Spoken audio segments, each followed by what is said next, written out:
Let me begin with something uncomfortable, because that is usually where honest thinking has to start. There is a habit, a deeply ingrained one, among those who comment on American foreign policy, which is to speak about military setbacks in the language of temporary inconvenience. A ceasefire is a pause. A failed blockade is a recalibration. A signed agreement that concedes almost everything is called with a straight face a first step toward a negotiated framework. Words do a lot of work in Washington. They paper over the cracks. And when the cracks become chasms, the language simply gets more elaborate. What we are watching unfold in the Persian Gulf right now is not a pause. It is not a recalibration, and it is certainly not in any meaningful sense of the word a triumph. What it is, and I think it is worth saying plainly, is the latest chapter in a very long story about what happens when the most powerful military nation in history convinces itself that military power alone can solve political problems. So, let us actually think through what has happened. The war, and let us be honest and call it a war, began in the last days of February. For roughly 40 days from the end of February through the first week of April, the United States conducted a sustained air campaign against Iranian military infrastructure. This was not a handful of strikes. This was a full air campaign. And when it ended in early April, the question that everyone in the room should have been asking was simple. What did it achieve? Did it compel Iranian capitulation? Did it destroy their nuclear program? Did it fundamentally alter the balance of power in the Gulf? The answer to all of those questions is no. And the reason we know the answer is no is not because someone said so in a press release. We know it because of what happened next. On April 13th, the United States shifted from air power to naval power. It implemented a blockade, and that blockade lasted roughly 2 months from mid-April to the 17th of June. 2 months is not a short time. A blockade is not a minor escalation. It is one of the most serious instruments of pressure a state can apply short of direct military occupation. And what happened on June 17th? President Trump signed what can only be described, if you are reading it without illusion, as a memorandum of understanding that concedes the core Iranian position. Now, you can argue, and the hawks in Washington are arguing it loudly, that this is not a concession, that it is a tactical retreat, that leverage still exists, that Iran's economy is crumbling, that time is on Washington's side. And to all of that I want to say, look at the logic. If the air campaign had worked, there would have been no need for a blockade. If the blockade had worked, there would have been no need for the Memorandum of Understanding. The sequence itself tells the story. 3 major instruments of coercive pressure, air power, naval power, and economic strangulation through sanctions, were deployed in succession. And after each one failed to produce the desired capitulation, the United States moved to the next. After the third, it sat down and signed a deal on terms far closer to Thrawn's red lines than to Washington's original demands. This is not an opinion. This is a reading of the sequence of events. But here is where it gets genuinely interesting, because the people most loudly insisting that America still has leverage, that TAN is on its heels, that a few more months of pressure will bring the Iranian regime to its knees, are not stupid people. They are in many cases educated, well-connected, deeply immersed in the details of Gulf security. So why do they keep saying things that the facts seem to contradict? Part of the answer is ideological. There is a wing of American foreign policy thinking. It does not belong exclusively to either party, though it has been most loudly articulated by certain Republican voices, which is genuinely incapable of processing the idea that American military power has limits. Not because these people are naive about warfare in general, but because they have built an entire worldview on the assumption that American military dominance is in effect self-renewing, that you can deploy it, sustain it, and always eventually make it work. The Iran experience, like Afghanistan before it, like Iraq before that, is not just a policy failure to this group. It is an existential challenge to their framework, and existential challenges tend to produce denial rather than revision. The other part of the answer is more structural. Washington's foreign policy establishment, the think tanks, the retired generals who now sit on corporate boards, the senators who chair relevant committees, the journalists who cover them, is heavily invested in very concrete ways in the maintenance of American military primacy. Investment, literally defense contractors, consulting contracts, the entire ecology of a city whose economy is in no small part built around the perpetuation of a certain kind of American power in the world. When you ask that ecosystem to accept that a war was lost, you are not just asking for a factual concession. You are asking people to acknowledge that the thing they have spent their careers building and defending has failed. That is a very different kind of ask. So when you hear voices insisting that Thran must still dismantle its ballistic missile program, that the militia proxies must be destroyed, that freedom of navigation in the strait must be guaranteed on American terms, what you are hearing is not a strategy, it is a wish list. And the distinction matters enormously because a wish list dressed up as a strategy is how countries end up in very serious trouble. Let us talk about the Strait of Hormuz directly, because this is where the immediate standoff is happening and because it illustrates something important. The Strait of Hormuz is one of the most critical choke points in the global energy system. Something close to a fifth of the world's oil passes through it. The Gulf states, Saudi Arabia, the UAE, Kuwait, Bahrain, are utterly dependent on it for their export revenues. Asian economies, particularly China, Japan, South Korea, depend on it for their energy supply. If you can credibly threaten shipping through the strait, you hold a lever that affects not just your immediate adversaries, but the entire architecture of global trade. Iran sits on both sides of the strait. It has spent years, decades really, developing the asymmetric military capacity to exploit that geography. Mines, anti-ship missiles, fast attack boats, drones. None of these are glamorous. None of them are the kind of weaponry that generates Pentagon procurement enthusiasm. But they are precisely the kind of weaponry that makes the strait an extremely dangerous place for anyone who wants to contest Iranian influence there. What we have seen in the past few days is not strictly speaking a new development. It is a continuation of a negotiating dynamic that has been playing out since the ceasefire was signed. The Iranians are making a point. The point is this: the strait operates on our terms. The era of unchallenged American naval supremacy in the Persian Gulf is drawing to a close. Commercial shipping that once relied on the implicit guarantee of U.S. power to transit the Strait of Hormuz will now increasingly seek assurances directly from Tehran. Vessels will no longer sail through under the assumption that American aircraft carriers and destroyers can indefinitely enforce open access. That chapter of post-Cold War dominance has ended, not through a singular dramatic defeat, but through a grinding contest that exposed the limits of conventional military superiority against a determined regional actor. The American response to Iranian disruptions, targeted strikes on military positions in and around the strait, prompted Iranian retaliation in the form of ballistic missiles aimed at U.S. installations in Kuwait and Bahrain. Yet this exchange, while tense, does not signal an uncontrollable slide into catastrophic escalation. Both sides have navigated similar cycles before. In the lead-up to the recent Memorandum of Understanding signed in June, a comparable pattern of tit-for-tat actions unfolded.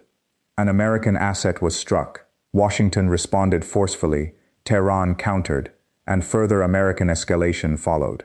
Within days, however, diplomats from both nations were back at the table negotiating terms. This is not an unfamiliar rhythm in the long shadow war between the two powers. What distinguishes the current moment is the deeper structural reality that enabled Iran's effective resistance. Iran did not prevail through luck or improvisation.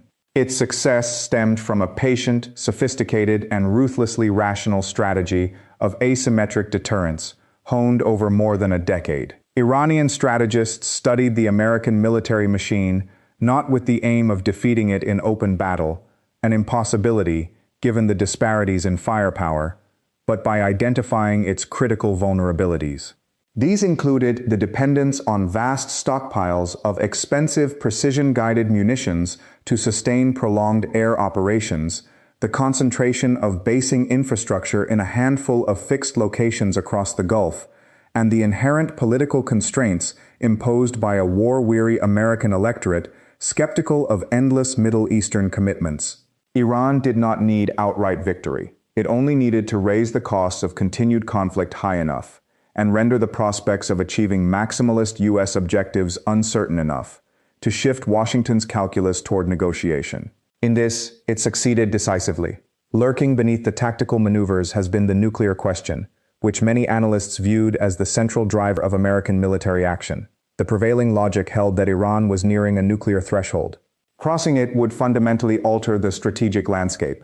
Israel would face existential risks of a new magnitude, while Saudi Arabia, Turkey, and potentially Egypt might pursue their own nuclear programs, unraveling the non-proliferation regime across the region. Better, the argument went, to use air power against a threshold state than confront a declared nuclear power later. This reasoning was not irrational, but it proved flawed in execution. Iran's nuclear facilities, many buried deep underground and dispersed in anticipation of precisely such an attack, survived the campaign in a degraded but recoverable state. The airstrikes failed to deliver a knockout blow. Far from deterring further progress, the conflict has only intensified Iran's determination to push toward completion, seeking the ultimate insurance against future coercion. This creates a profound paradox. The very effort to prevent Iran from acquiring nuclear weapons has accelerated its incentives to do so as rapidly as possible. The coming phase of negotiations will therefore be exceptionally arduous. Iran will arrive at the table not merely with rhetoric, but with tangible leverage, a nuclear program closer to fruition, a proven willingness to absorb severe punishment, and the demonstrated impotence of American military options. The air campaign faltered. The attempted blockade proved unsustainable, and a ground invasion remains logistically and politically unthinkable. Having already conceded effective Iranian influence over the Strait of Hormuz, the United States must now attempt to constrain Iran's nuclear ambitions without a credible threat of force. This is a profoundly weak negotiating position. Hawks demanding maximum pressure and an unyielding stance against Iranian nuclearization overlook this reality. One cannot credibly threaten actions already tested and found wanting. Words alone, however resolute, carry little weight when the adversary has measured the sword and found it short. This confrontation is more than a regional setback. It is a symptom of a broader transformation in the international system. For roughly 3 decades following the fall of the Berlin Wall, the United States inhabited a unipolar moment. It was not simply the strongest power but the only true global hegemon, with China still ascending, Russia weakened, and Europe content under the American security umbrella. This enabled an ambitious liberal international order, or what critics termed Pax Americana. That structural advantage has eroded. We now inhabit a genuinely multipolar world, characterized by greater friction, contestation, and resistance to any single power's preferences. China wields genuine global reach. Russia retains nuclear heft and European influence. And rising regional actors like Iran, Turkey, India, and Saudi Arabia can defy external dictates far more effectively than before. American power remains formidable, but it operates without the old structural tailwinds. The implications extend far beyond the Gulf. The decisive theater for US-China competition lies in East Asia, Taiwan, the South China Sea, and the security architectures surrounding Japan, South Korea, and Australia. Yet the Iran conflict has complicated this pivot. Significant US assets were diverted to the Gulf, precision munitions stockpiles were depleted, air defenses were stripped from Pacific allies, and naval forces were repositioned. Beijing observed these developments closely. It saw a United States unable to sustain even a 40-day air campaign to its stated goals, bases vulnerable to ballistic missiles, and political will constrained by domestic pressures, energy market fears, and war fatigue. These observations do little to bolster deterrence in the Taiwan Strait. The necessary reorientation toward the Pacific will now begin from a position of relative depletion rather than strength. There is a historical parallel worth contemplating. Following the fall of Saigon in 1975, the United States experienced a period of strategic recoil, turning its gaze toward Europe and the NATO-Warsaw Pact confrontation, while de-emphasizing Southeast Asia. A similar dynamic may unfold now. American leaders will be loath to engage in further Gulf entanglements, channeling attention and resources toward the Pacific, out of both strategic necessity and psychological need to reassert power after perceived failure. Whether this proves healthy remains to be seen. One clear lesson from Iraq, Afghanistan, and now Iran is the enduring gap between military capability and political outcomes. Superior firepower can devastate infrastructure and degrade forces, but it cannot easily alter a people's resolve to defend core interests like sovereignty and survival. Iran's leadership, drawing on the memory of the brutal 1980s war with Iraq, internalized that survival demands imposing unbearable costs on adversaries. That doctrine proved effective.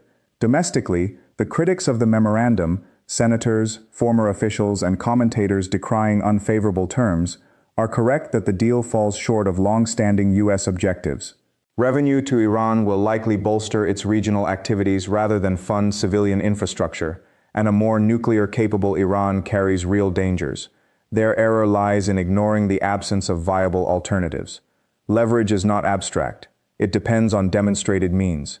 Air power, naval blockades, and sanctions have been exhausted without delivering decisive results. The deeper, rarely voiced question is whether the maximalist goals, no nuclear program, no missiles, no proxies, absolute freedom of navigation, were ever attainable short of regime change, an option never seriously on the table. This points to a potential failure, not merely of execution, but of strategic conception, spanning administrations and bipartisan consensus. Finally, the financial dimension of American power deserves greater scrutiny. Annual deficits near $2 trillion, national debt at or above 100% of GDP, and interest payments approaching $1 trillion annually impose tightening constraints. An aging population and expanding entitlements compound the pressure, as does a defense industrial base that struggled to replenish precision munitions during the campaign. The post-World War II model of subsidizing global security, when the U.S. produced half the world's GDP, is far harder to sustain at roughly a quarter share today.